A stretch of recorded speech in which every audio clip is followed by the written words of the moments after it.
You're listening to a Destiny Park Media podcast.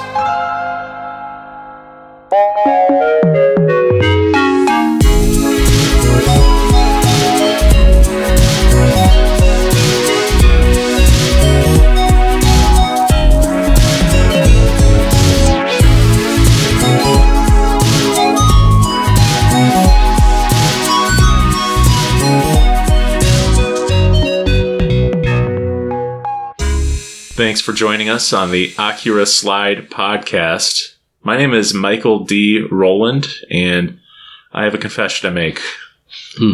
I am a weeaboo. Don't confess so early. Don't confess so early, Mike. I really buried the lead. Since I'm burying the lead, how about I also tell you that I have a co-host with me for this podcast? That's right. What's his name? His name happens to be Mike K. Jallah. Now, you might be saying, is this Michael Rowland from Animal Control? the TV show. I am Michael D. Rowland. Yes. And I am not a comedian. Although I try to be. And I mean, we all try to be on this platform. On this flat earth. On this flat earth, yes. And I am a musician. I am in the band Dermot, the lead singer, songwriter, guitar. The true creator. I'm very loud at guitar. Very loud. And so I wanted to use another platform to express my creativity and my love for Son Goku and all his little friends. His little minions. And also his minions. Banana. And also just other anime as well. Yeah, sure. I'm a huge fan of Dragon Ball, of Akira, the film. Yep. A lot of different rom-com slice of life stuff. Yeah. That's been something that I've really discovered about myself the last few years, is that I'm like getting into it. I'm just a super softy, romantic guy. You gotta have that though. It helps it's like juxtaposition. So you got that. Yeah. And I'm very toxic with my I'm nodding. He's like, yes. Yeah, yes. Toxic. Yeah. You're very toxic guy. No, you're a very I guess I'm a traditionalist too. You are? Yeah, I guess. Like, as far as I'm coming from a lot of like the early stuff that came out in the past, in the 90s. Oh, traditionalist for anime. Yeah. I thought you were not traditionalist as a person. No, I was going to say, yeah, you're a pretty progressive man. Thank you, from what I can tell. I appreciate that. I was a little worried. Like, I'm very traditional. I prefer like a trad wife. Yeah, there you go. I was like, okay, cool. This is starting off, and it's a weird start. So anyway, but I love all sorts of action anime as well. Sure. We're going to get into it. I love Berserk. Oh, yeah. Big Berserk fans. Yeah. And so Jallah and I, we've known each other for about 10 years now, and knew each other through a mutual friend in high school. We didn't go to the same high school, though, so we didn't have a chance to like hang out, I guess. We hung out a few times, and for what it's worth, I was like, this guy's awesome. I appreciate it. Guy's a cool dude, very traditional. Very traditional. You could tell as soon as he walked up. Very traditional, man. And when I started doing a podcast during the pandemic, that was called "Is This Podcast Name Taken?" It was about hobbies and like things that people were doing to stay sane in a crazy world. That was the slogan. Yeah, the tagline. Yeah, and you were one of my guests. Yeah. It was. I was excited about it because I don't think I had done any podcasts, and you did one after. Yeah, I did it after the fact. I sort of kicked the door open. Oh, I'm just kidding. You did though. Honestly, because I kicked the door open and I said, "Let this guy through. Let the man through. Let him pop." And he popped. Oh yeah, I tried. I definitely tried. No, I'm a huge podcast listener, and so I think even at that time, I listened to a lot of stuff. So when he invited me onto the show, I was excited about that, and I just like long form talking.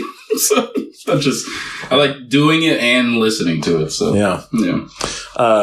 And so we I had such a good time having you on my show, and we talked about a mutual favorite TV show of ours, Mad Men. Yeah, that we actually did a show about that for a few years. Yeah, we did, and that was really fun. It was fun to kind of, really revisit the show and dig in and I have a lot of laughs about the show. Dude, yeah, I love talking about specific shows and then veering wildly off course and talking about another show that is not the same genre at all. No. We would constantly be stumbling into, this reminds me of this shonen anime. This reminds me of Dragon Ball Z, This is a very Frieza-like character. Yeah, there was one moment where, so if you know Mad Men, this will be funny to you, but there was a moment, and we didn't release this episode, where we were talking about Duck from season 2, Duck Phillips, and Don had offered Duck sort of an olive branch to be his, ally again. And then Duck, later on in the series, betrays Don, and I said, this is like when Goku offers his energy to Frieza, and then Frieza uses, that energy to shoot a blast at Goku as he's trying to leave Planet Namek as it's about to explode. And so it was actually a perfect comparison. No, it was great. But it was also like, if you understand both, it's like, this is a genius analogy. So the Venn diagram of people who love Mad Men and the people who love Dragon Ball Z, and then our sense of humor, I think it's really not congruent, so to speak. No. So we quickly realized, let's talk about something we're passionate about. We still want to work together, love each other. Yep. So why not start a show about some of our favorite stuff? Anime/manga, but also just whatever you would call, I guess nowadays it's not really geek anymore. No, geek is kind of like an old term. But we're old men, so that's true. Grumpy old men. Hence why the word is even coming out. Yeah. It was geeks and nerds. Yeah. When I was going to middle school, we beat up the geeks and nerds. They pull their underwear over their heads. Yeah, and then nowadays that's assault, brother. Yeah, I know. It's like, it was also assault. It was also assault back then, but I mean, they didn't care. No. Revenge of the Nerds has not aged well. But anyway, so. What I thought we would do for this trailer episode is introduce the people to us. Yeah. And explain a little bit about our history. How we got into all Expound. Of it. Yes, expound. Expound. I like that. A monocle just appeared from out of my eyeball. Just came right down. Expound. And then it went away. Oh. Where did it go? Fanciness is gone. I ate it. So I think a big part of loving... kind of this culture of loving these niche shows and this niche art style and is having kind of an obsession with certain shows. Right. Yeah. Things that kind of brought us into the fold. Yeah. I don't think there's a lot of people out there who are into anime and manga and have never gotten a hyperfixation. Oh, sure. Yeah. You know what? That's actually a really funny realization. I didn't get hyper focused. Yeah. It's not like, oh, I'm a casual fan of it. I watch one episode a week. Yeah. Just kind of so. They just go into it and watch it every day. Granted, I don't watch anime every day. Sure, of course. But I do watch multiple episodes in a row when I do watch it. Yeah, you consume it. It's part of the consumption style, I think, of most fans of this stuff. But, right, absolutely. So what was the first thing in your life that you consider part of this nerd thing? When I was around, I guess 5, 6-ish. That's a good age, 5 and 6. I think I kind of got into it from a karate standpoint. Nice. And so the big things that were doing that at the time was Power Rangers. That's probably the first really really big thing that I was I guess obsessed with. I think all boys, I can't say all boys, but I think a lot of boys had a certain thing about the Power Rangers being a thing, and the whole karate thing was really cool. I don't know, something about that age in karate is it. I don't know why. And, just being a young boy, I guess is this is the coolest thing ever. And they're color coordinated. And I think, back then, as a kid, like, I think hindsight now, you can see that, like, obviously it's based in, like, Japanese, like, I actually wouldn't even know what you would call that type of show. Toku Sentai. Oh, wait, that's no, it's like Japanese for, like, superhero. Yeah. A Sentai. Yeah, it would be like that. Mm-hmm. Yeah, because they were kind of like, they're superheroes, really. And if you really think about it, it's kind of before, like, America's had superhero era, like, in movies and stuff like that. But Japan's been doing this type of thing where they have these, like, super characters. They wear costumes, usually helmets on, stuff like that, fighting bad guys and monsters and things like that. And so that's kind of how I entered in. Just really loving that. Sure. And I think Ninja Turtles kind of also came into that fold as well. Mm-hmm. Big Ninja Turtles fan. So what about you? Like, what kind of was your kind of intro in that, that really caught you, like, when you were young? Yeah. Great question. Mm-hmm. So Kung Fu played a part in my evolution towards my final form. As it always. I was really into Bruce Lee. My dad showed us Bruce Lee films. Nice. And I think there's a lot of positive messages in those movies, along with the violence. Yeah. And there's a great one called The Chinese Connection. Nice. Where a lot of it is about racism from Japan towards China. Oh, okay. That's interesting. I didn't know we should watch that for this show. That'd be dope. Yeah. But it taught me a lot about like what racism was. Okay. That's as dope. A kid, like as like a 6-year-old or something. Yeah. And there's a great scene where Bruce Lee's character, he wants to go to a garden, and the sign out front says, "No dogs or Chinese allowed." Wow. And a woman walks by the guard and she has a dog, and he lets her go, but he won't let Bruce go. Oh, that's crazy. Yeah. And then someone offers to walk him in there like a dog. That's fucking insane. And let's just say what follows, because I don't want to spoil, but what follows is fucking cathartic, and you're like, yeah, you fucking racist piece of shit. So, but it was cool to learn stuff from those Bruce Lee movies about like social justice. And, so there's good stuff in some of these like films that wouldn't be considered fine art or whatever. Right. Genre film. Yeah. Very niche. But so I think that there's two things that led to me becoming into anime and horror and stuff, and that is they have a relation to what you talked about. Yeah. So when you're a young man, there's something in your brain, the amygdala, I believe, that activates when you see your first dinosaur. Yes, yeah.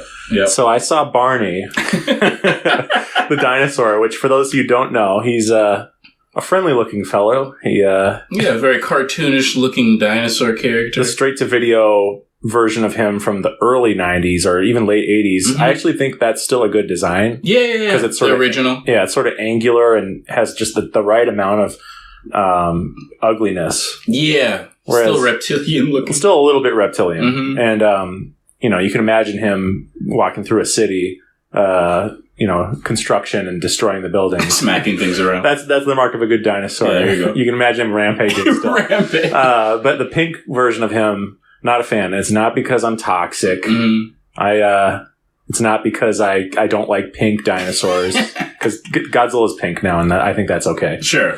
Yeah. And Godzilla X Kong, which... sorry. So anyway, but I got into Barney, and then I got out of the Barney sphere because I grew up. Yeah. You grew up fast from Barney. Yeah, you do. But you know what? He activated my dinosaur neuron. Yeah, there you go. Neurons. Yeah, the neurons have been activated. So after that, things continued without incident. I survived being a Sonic fan. Nice. I was never like crazy about... I was crazy about Sonic. I loved the comics. I loved playing the games. Sonic is a really good aesthetically pleasing character, I would say. Oh, yeah. And Jaleel White did a great job voicing him in the 90s. I will forever defend that depiction of Sonic. Yeah, it was great. He should have been brought back for Sonic Generations, which is what I'm playing right now. Mr. Chili Dog Man. Yeah. And by the way, we're going off topic a bit, but when people get so mad about canon and stuff, people need to remember that sometimes something is so good and feels so right in a filler type thing or in a non-canon type of thing that it actually gets made canon. Right, exactly. So Sonic, he, in the Saturday morning cartoon shows, he loved chili dogs. And it was like, wow, I don't know why they had him love chili dogs. Right, it's very random. Yeah, and then in the games now, made in Japan, he loves chili dogs. It's awesome. And it's like, okay, so maybe let's not get too bent out of shape about the canon. Let's just have fun, relax. Yeah. It's okay to notice stuff. But to get bent out of shape, it's like, come on, man. I know. And by the way, these little tidbits, things that connect with people, help build the personality of the character. Yeah. And that's what you want to do. So we recently found out that Vegeta likes big boobs on Dragon Ball Daima. That was really funny. I was like, huh. And, you know, I said, I'm okay with this. Anyway. I identify. Well, yes, that's true. But anyway, so anyway, toxic. Toxic. There you go. I go with my toxicness. There you go with your traditional toxic. Traditional man. so after Sonic, because you know, I don't want to say that I ever like fully moved on from Sonic, but I stopped like reading Archie every month and the Archie comics. Right. We saw a movie in the 90s called The Wedding Singer, starring Adam Sandler. Yep. And Drew Barrymore. Sitting next to him and holding his hands. She likes to do interviews and sit right next to people. And she's very like close like that. Yeah, it's, you know, I actually don't mind it, to be honest with you. Well, as long as she asks, right, that's fine. Exactly. But because it's a little much for some people. Yes, yes, absolutely, I can see that. But Adam, he said, "That's fine by me. Happy hoobity." So, the theater that was in the Eden Prairie Mall at the time, I don't think it was AMC at that point. Okay. They had screens showing trailers actually in the lobby. Okay. And I saw the trailer for this movie where an old man was going fishing and his fishing line got stuck on something and it actually got pulled out into the sea, which is the classic, like, this is a real big fish. Right. And then you saw these 3 giant spikes coming towards him and he starts running away. And the dock is being just destroyed behind him. Oh, okay. It's a really great teaser trailer for Godzilla in 1998. Nice. And it freaked me out because I was just like, holy shit, this thing's huge. Right. Size. And I'd always seen, like, I think at some family members' houses, they had, like, old Godzilla VHSs. Sure. But I'd never watched a movie. So after that, I begged my mom to go to Sam Goody before it closed. Oh, man, this makes me feel so warm remembering this. Oh, that's nice. That's nice. Yeah. And we went there, and all they had was Godzilla versus Megalon, which is from the 1970s. Oh, okay. So this is a vintage one. When the series was on Hard Times. Because at that point in time, kids were opting to watch television instead because there was a show called Ultraman. I know Ultraman. Yep. And he is a big influence for the Sentai genre, which led to your Power Rangers. Yes, indeed. So we're connected. We are. I knew there was something there. Godzilla, for me, is one of my main, like, favorite things in the world. Like, no matter what point of my life I'm in, I would want to watch, let's say, Mothra versus Godzilla or Godzilla GMK, Godzilla Mothra King Ghidorah. This is a movie from 2001 where it's like based in mythology and World War II. Or Godzilla -1. You and I saw that recently. We'll talk about that at some point. Absolutely. But it's a series that I would argue is a great example of people who say, oh, sequels ruin a franchise and stuff. I mean, I guess the original Godzilla from 1954 is a horror classic.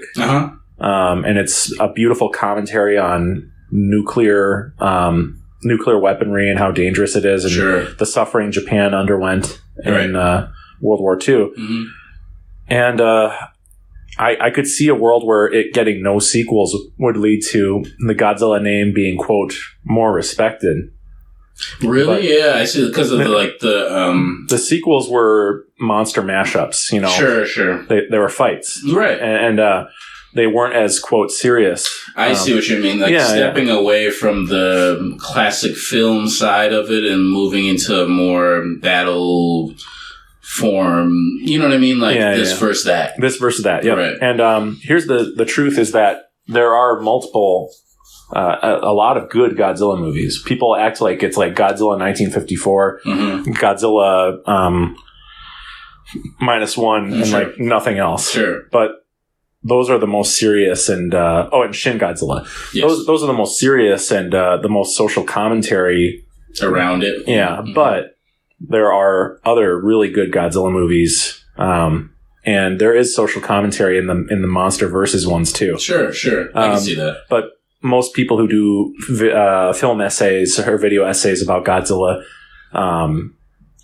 they skip over it. They just don't view those movies in good faith, I think. I see. But anyway, I will tell you that there's a saying like, this piece of pop culture got me through insert traumatic event. Sure. I would say that Godzilla 100% got me through really difficult, hard times. Nice. And it's always there for me, even as an adult, if I want to, escape for a bit. Yeah, great escapism. And I would recommend anyone to check out the series. And what I was saying earlier was like, it's one of those franchises that's gotten a chance to be so many different things because of how long it is. Yeah. And we've gotten to see this character become so many different versions of himself, like a hero, a villain, an anti-hero, a sign of nature, like a force of nature, rather. Sure.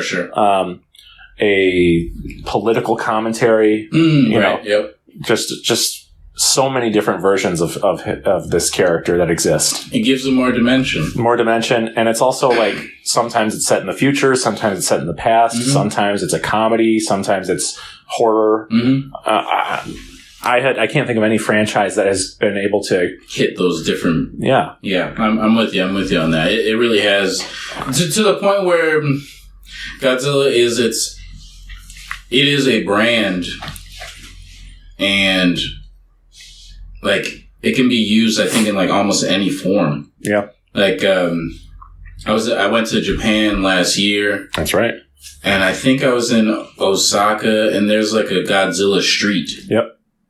Like I took a picture of it or whatever, and it's got like this cool like design around the street. It's like this little street, but it's like it's called Godzilla Street. I was like, oh, it's cool. It's transcended. I think this is what it's a very transcendent franchise. So yeah, and I genuinely like view Godzilla films differently than other films, and that's like a bias. But it's also like, there's certain people who.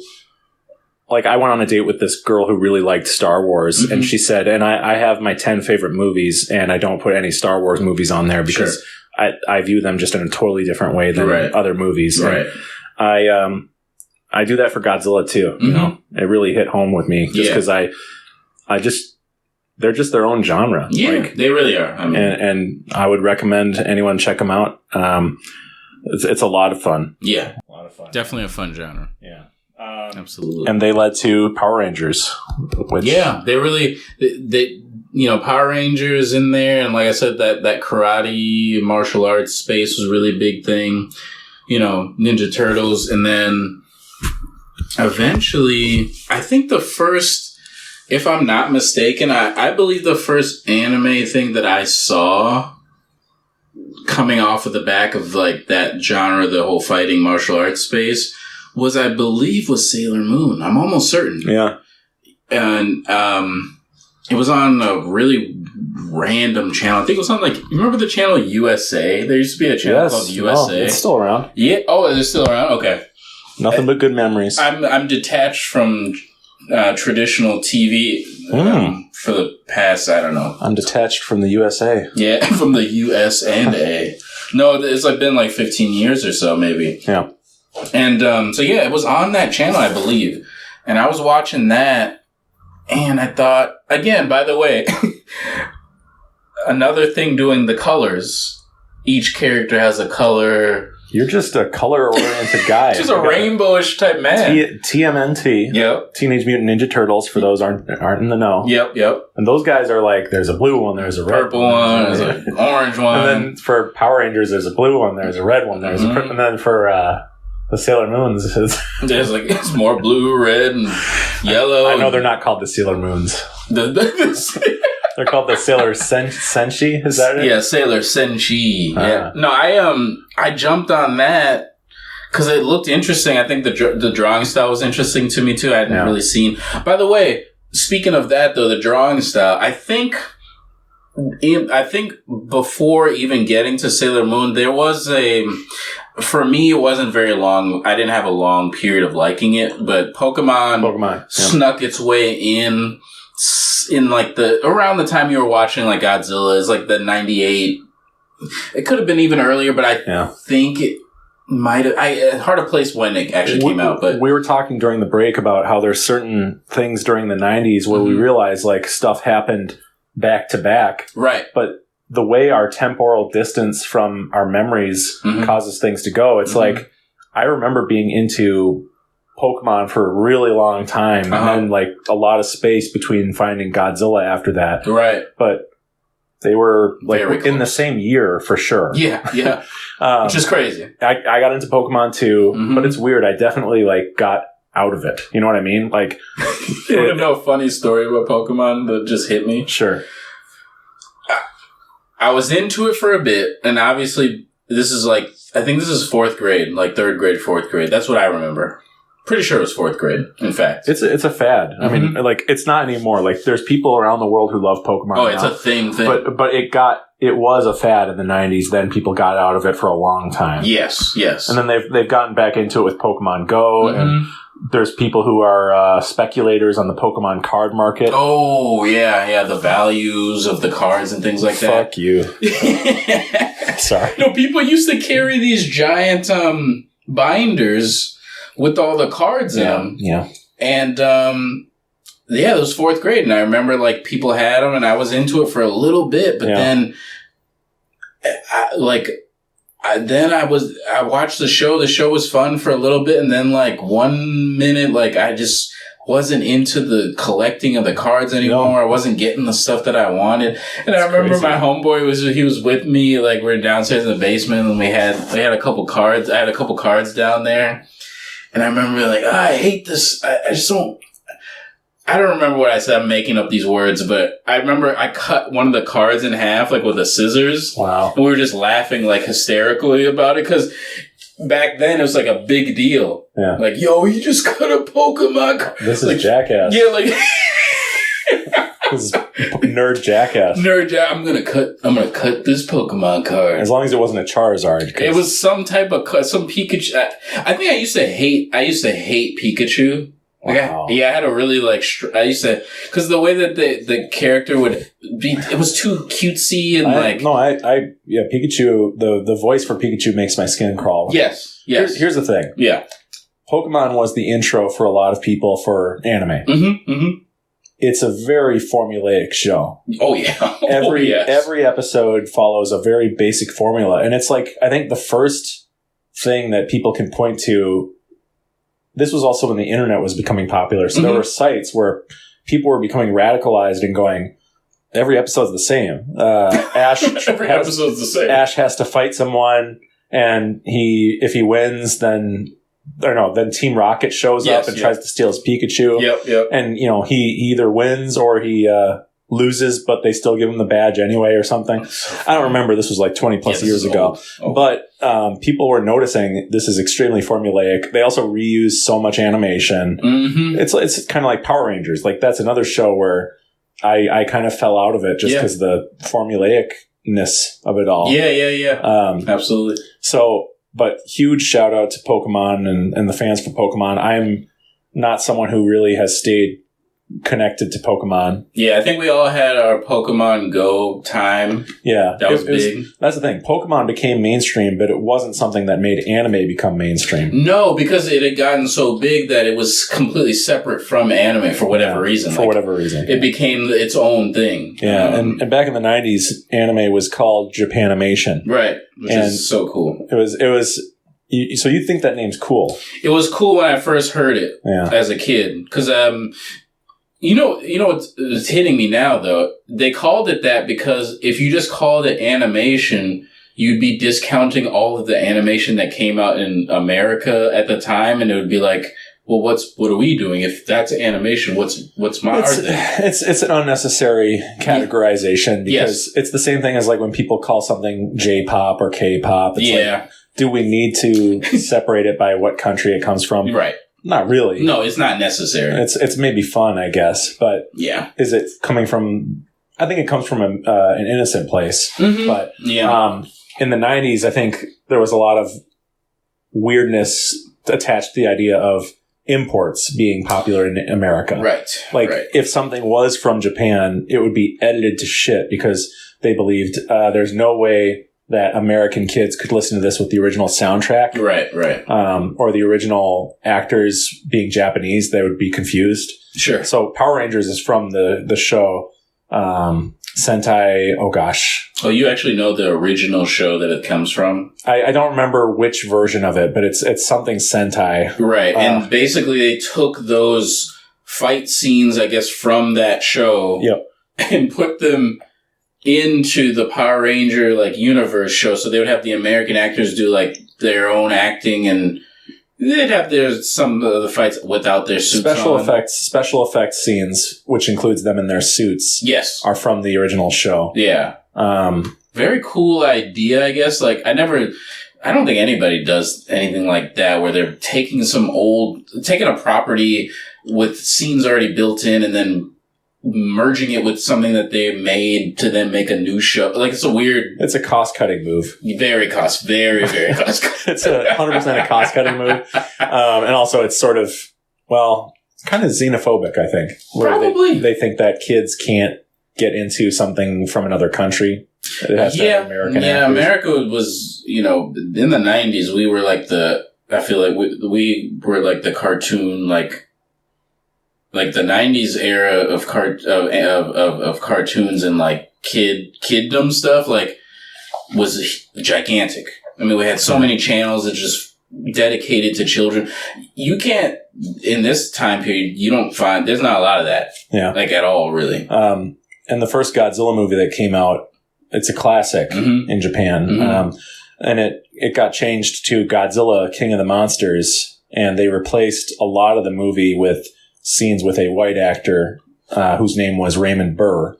And he played a character named Steve Martin. No relation to the jerk. But it's not a bad movie after they did that stuff, sure. But it's now a monster movie instead of a nuclear allegory. Oh, yes. So it took, deepness is took gone. The social commentary and it cleaned it. Right, I understand that. But they weren't even worried about that. They were worried about it being a Japanese movie. Right. And the fact that it was still happening for shows in the 90s. Dragon Ball Z, they had the whole soundtrack replaced.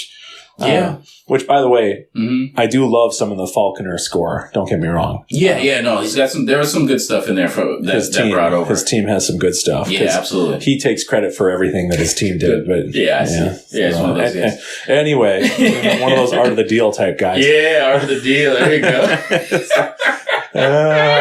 Anyway, so you were talking about different channels and stuff. Yeah, Sailor Moon was one of my first entries into the space. Yeah. Really enjoyed that. And then I started running into a bunch of random stuff, random ass, shows like Samurai Pizza Cats and, I think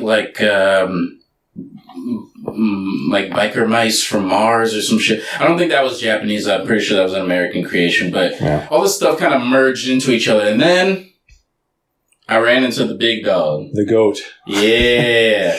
Well, can I say how I ran into the big dog? Yes. Should we tell them who the big dog is? Yes. The man, the myth, the legend. Goat Coup. Goat Coup. So trademark. In the late 90s, I think we mentioned this already, but the basic pig, I just said pig. Pig. The basic pig package, the basic cable package included Nickelodeon as the main kids channel. Yes. Nickelodeon had some bangers. Doug, Rugrats. Yep. Dugrats. Hey Arnold. I'm pretty sure Dugrats. Dugrats. was one of them. You trying to merge a cat dog thing? No. Dugrats.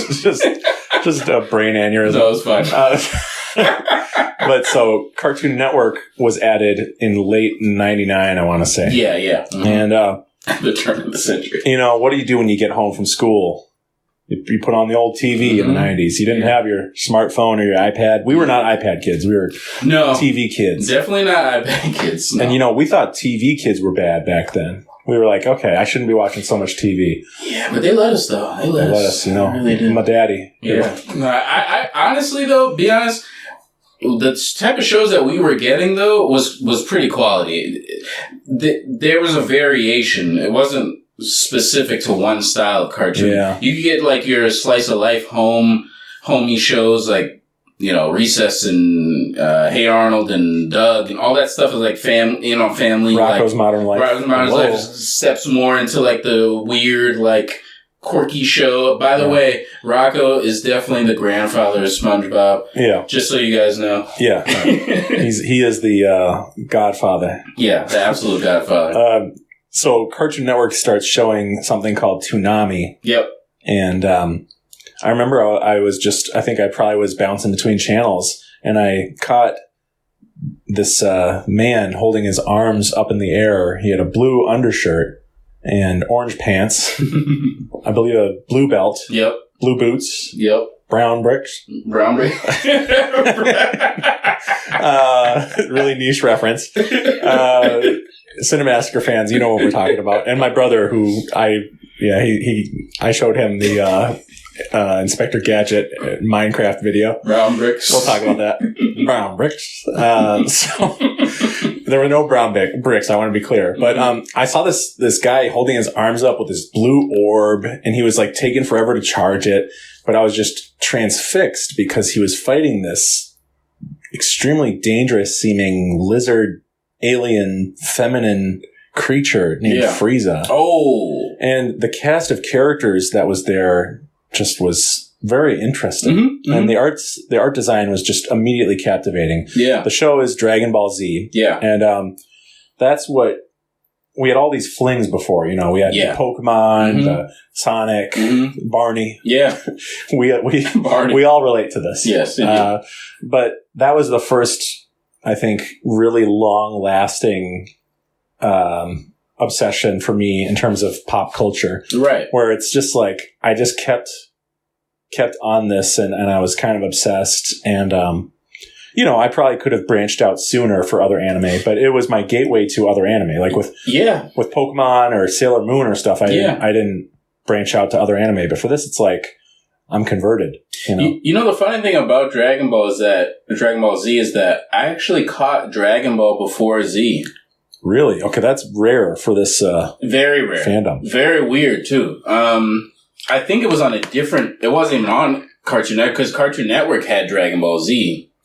Dragon Ball, I think, was airing on another channel. Now, my memory might be a little hazy, but I'm pretty sure it was on a different channel. Mm-hmm. And I remember seeing like this little kid.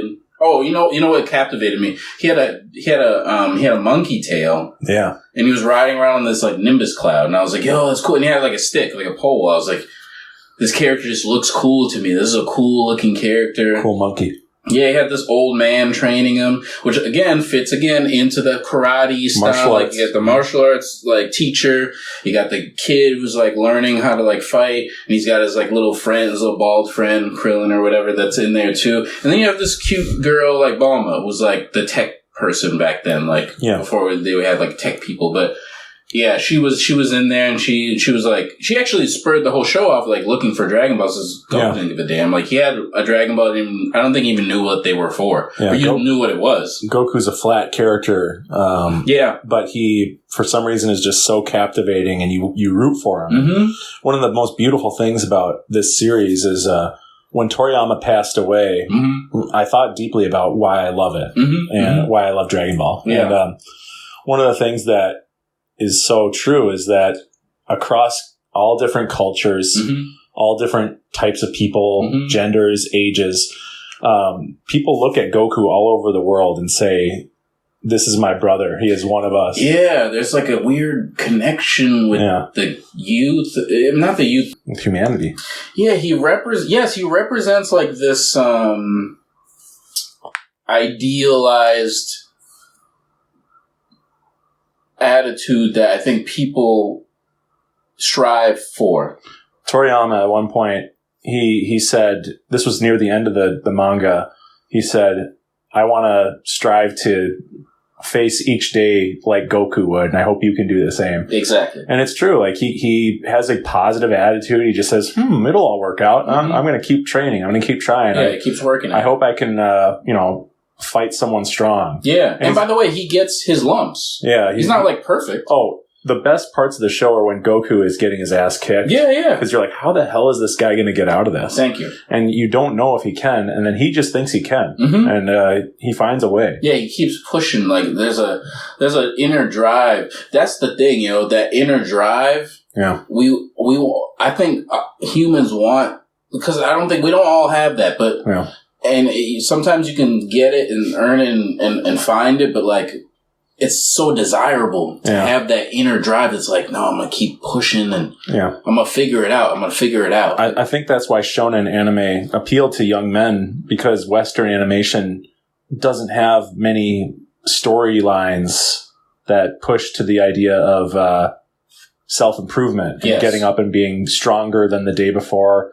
And, your main opponent is you from, yesterday and trying to be better than you were the day before. Right. Like, G.I. Joe, Teenage Mutant Ninja Turtles, these are shows that have some action and they have positive, I guess, quote, role models for young men. Sure. But anime and shonen anime in particular have these character arcs that are about just like, like there's amazing action and high stakes. Yeah. And, but yeah, the main focus of someone like Naruto or Goku or Yusuke Urameshi is one, improving themselves, and two, protecting the people they love.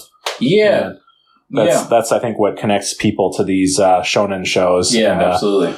And Slice of Life, it's probably the laughs and the beautiful ladies. Yeah. Girls. Ladies, you know what we're talking about. Yeah. But anyway, I had to get unserious. But that's fair. No, when Toriyama passed away, I did not expect this. Like, because when your favorite artists and stuff get older, you do wonder what it's going to be like when they pass away. Yeah. When Brian Wilson, the founder of the Beach Boys, passes away, I'm going to be so wrecked. Still alive, yeah. He's still alive. I still gotta listen to that album. Pet Sounds? Pet Sounds, yeah. He has, I believe they said dementia, and he's always had like schizoaffective issues. Yeah. So it's scary to imagine what he's going through. I hope that he has and his wife passed away last year. So sure. He's been through it. I had a character like that recently. Quincy was that for me. Yeah. Quincy's Quincy Jones. Yeah. The man, the myth, the legend. Yeah. Quincy is that guy.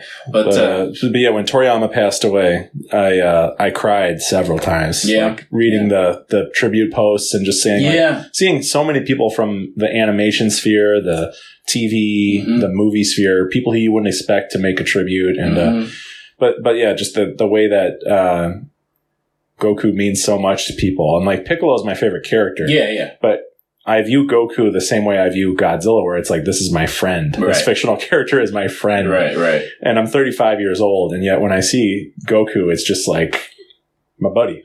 Here's the thing, though. I think a lot of that is where we found him. Because, again, I was, maybe 10 or something like that. 11, me something too, like that. I found him when I was 10, 11. He was a kid.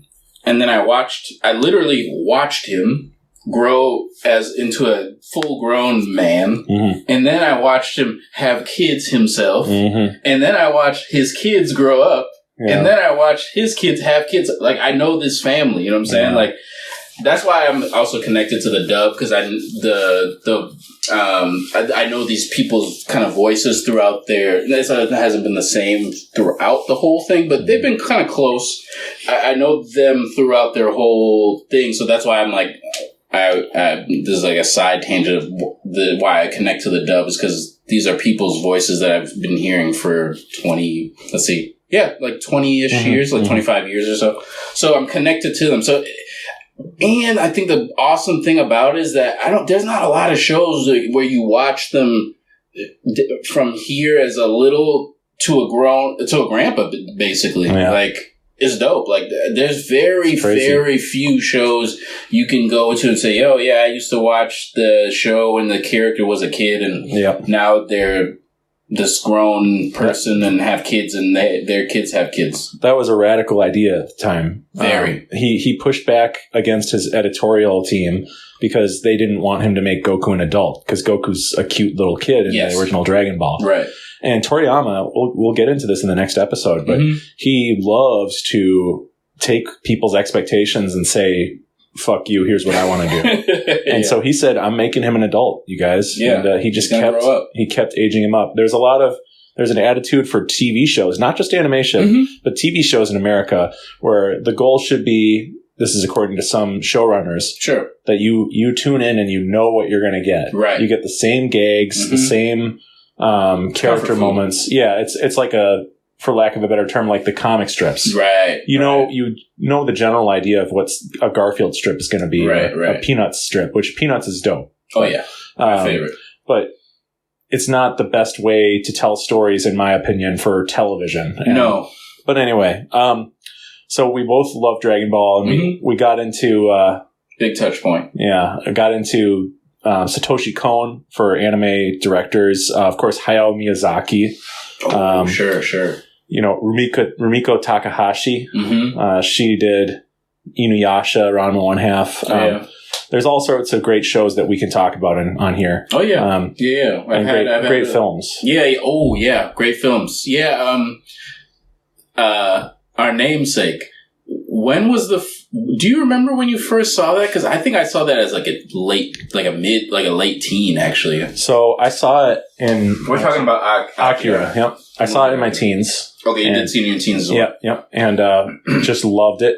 I had the soundtrack on CD and I listened to it. Sick. And that soundtrack is just otherworldly, bizarre, tribal, fucking weird, beautiful. Tribal, yeah. I love that movie, and it's one of the most expensive animated movies of all time. And you could see, holy crap, this thing is so fluid, and it's not pretty every second, but it's fluid as all hell and real. And I love that movie. Yeah, it's a fantastic movie. Very bizarre movie, but and very influential, because the reason why we chose the name the Akira Slide podcast is because there's a scene where Kaneda, one of the main characters of the film, he's on his motorbike, his iconic motorbike. Yep, Mr. Red Jacket, red jumpsuit. Red jumpsuit, red bike, and he's sliding away from the camera and looking into the camera as well when he does it. And you've seen this pose before. Oh, yeah. It's been done in other anime. Lovingly, by the way. You can tell the animators are like, I love this shot. This is a great shot. We want to pay tribute to it. They're not ripping it off. It's an homage. Yeah. And then Western animation has paid homage too. Yep. And a film I'm very excited about and is going to be good is paying tribute to it. You know what I'm going to say. Sonic 3. Which, I really want us to talk about how the Sonic movies are... we're running out of time here, but the Sonic movies are really bad. And I get really confused that there are like real people who say like these movies are like not just bad movies for babies, you know? Right. Now I just waxed about how Goku's my friend, and we're shitting on Sonic. But Sonic is also just a Dragon Ball ripoff. I love Sonic. Yeah, guys. The 7 Chaos Emeralds, the 7 Dragon Balls. Thank you. Super Sonic, Super Saiyan. Yep. Silver is a Hedgehog from the future. Trunks is a Saiyan from the future. Genius. It's Shadow is a Vegeta clone. You know, it's okay. And by the way, Dragon Ball takes influence from Journey to the West. Yes, that's where the monkey tail Chinese thing fable. comes from. Yeah, Sun Wukong, Sun Goku. Which they made a game about, by the way. Wukong. Yeah. So I'm just having fun. I love Sonic. I just said that. There's no real hate. But the Sonic movies there is hate from my side of it. I understand. Idris Elba does a great job with Knuckles. The Tails voice actor is a professional voice actor. She does a great job. Ben Schwartz, he is no Jaleel. He's no Jaleel. He is no Jaleel White. Ben Schwartz is hilarious and a great actor. He is fucking hilarious. But the characterization for Sonic in these movies is, I'm a little kid and I'm lonely. Yeah, sad boy. Poor Jallah has had to hear me complain about the Sonic characterization. No, he's an alien, and he's also... I don't like that either. I don't either. And he's constantly talking about, or they're constantly showing how lonely he is. And Sonic is a flippant... teenager with attitude from the 90s. Yeah. And that loves chili dogs. That loves chili dogs. But really, the characterization of Sonic in the games is what makes him so cool. Right. And then the OVA, he is a reluctant hero, but who else is going to do it? He is the... Yes, that is who he is. That is who he is. That's who a lot of these anime protagonists are. Mm-hmm. Like, and that's what makes Spider-Man one of the best comic heroes. He's a reluctant hero. Yes. You don't want to have a story about Superman every time. Like, Superman is a great guy, great person. It's a very specific type of character. He helps because he's like, not only does he have the skills, but he is a good-hearted, warm person. Yeah. But it's also really fascinating to see these guys who are flawed and, have sort of their imperfections, and they're not amazing or perfect people. Yeah. They rise to the occasion. But they rise to the occasion. Exactly. Thank you. So, and that's what I love about Sonic. And so these movies are, they're family affairs. And, Jallah can bring his daughter to these movies and not feel worried about Sonic mouthing off. No, good point. I mean, yeah, that's a good point. But, not that I will, by the way. I don't. I think we're past it, but well, not past it, but I think. Well, his daughter was reading the Rotten Tomatoes scores and says, "Dad, I think we can do better. I think we can pass. I think we can skip this one. How about we see There Will Be Blood? How about No Country for No, yeah, there we go. I was going to say that too. Anyway, so for a 5-year-old is crazy. I drink your milkshake. So we've run the gamut. Yep. To use one of your favorite phrases. Indeed. This is a show where I'm really looking forward to every week sitting down with one of my best friends. That's you. Likewise. Buddy. And we're going to be talking about, shows that are newer, shows that are older. It's an evergreen topic. Yeah. I can't wait. It'll be fun. So one of the things I'm most looking forward to is talking about Berserk with you. We're going to be going through the entire series Berserk, which is, I think, my favorite manga I've ever read. Yeah. And you that's saying a lot for you because you read a lot of manga, and I'm like a newbie to manga, and I got into a few things, more graphic novels, but mangas are different. And Berserk's kind of like my first kind of big jump into it. And what an amazing first. Yeah. But also, now that I think about it, maybe a bit bittersweet because it probably will not spoil, but you know what I'm saying. My ceiling will be very, very, very high. I read a lot of mid manga. Yes. And you didn't. Yeah, thank you. Exactly. You know, the mid and the non-mids. So. But here's the thing. Yeah. When I think you and I have similar brains in the respect that you go, well, shoot, I'm reading something that a lot of people consider the best. Yes. Now there's nowhere to go but down. But it's probably not as precipitous of a drop as you might think. And also, you might like Vinland Saga more. You might like Attack on Titan more. Right. Who knows? Because this is all subjective. Very true. You might like Tomo-Chan as a girl more. Which is a slice of life comedy gag manga. Okay. But you could like it more. Yeah. And it's true. That's a beautiful thing about this, is that we all have our specific tastes and we all can like stuff that might seem goofy to someone else. But like the show The Dangers in My Heart, for me, that's a rom-com slice of life manga. It's one of my favorites ever. Yeah. It's in my top 5, along with Berserk, Dragon Ball. I'm trying to think of what are my other top 5. Manga. Yeah, well, that'll be a future episode. Yeah, future topic. But it's up there. It's up there for sure. For sure.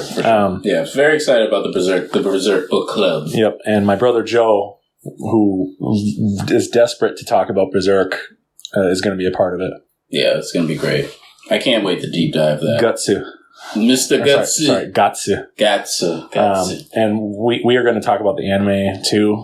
And because I love that 90s anime. Yeah. And the thing with this show also is that me trying to catch up with the kids, because they've really taken the anime culture and elevated it, and there's a million things out there now. A million things. It's daunting. Yeah, it's very daunting. And I was very locked into my whole like 90s to early 2000s era of anime, very specific things. And so I'd been out of the loop. So this show's help is going to really kind of help me dig my feet into a lot of the new stuff that's been coming out, and even touch back on the old stuff that I missed. But yeah, it's gonna be a good time, and there will be some laughs along the way. That's important for me, definitely. And I hope we can talk about Fist of the North Star, because that's like a great bridge between our kung fu stuff that we loved, and then anime. Yeah, that would be fun. You're already dead. That's the thing that he says after he like pokes a certain area of their body, and then they're like, you know, like they're still alive for a bit, sure, and they're charging at him, and he goes, "You're already dead," and then that's amazing. They explode. Usually, that's pretty cool. I can't wait. Yeah, you should check it out. I've watched a million clips, and every time he says, "You're already dead," I'm like, "Yes, fuck yeah." He doesn't poke. He'll like punch or it's like some like what do you call it? Pressure point thing. Thank you. Yeah. Pressure point punch. And so I just wish we knew that. Like you and I both, like, because like if we had haters, just pressure point punch them, like. But what we would do is we would like chop them, and then we would go, "You're already subscribed. You're already liking us. You've already liked." What? You mean follow? Yeah. You just follow someone. You mean follow? You don't like people on Instagram. So, thanks for listening. This is let the grand experiment begin. Yes, indeed. This will be a fun ride, so I'm excited to get on it with you and the fans. Next week, Dragon Ball Daima. We're talking about the first 10 episodes of what's proposed to be a 20-episode run. Make sure you subscribe so you can get us in your feed, and we'll do a good job of each episode title will tell you what we're talking about that week. Yeah. And whatever sounds interesting to you, just remember that we're going to be laughing and cracking jokes, so you're not going to want to miss it, even if you haven't seen the show. Okay? Absolutely. Trust me. Absolutely. Step into the grand tour. Yeah, we're ready to rock, so let's do it.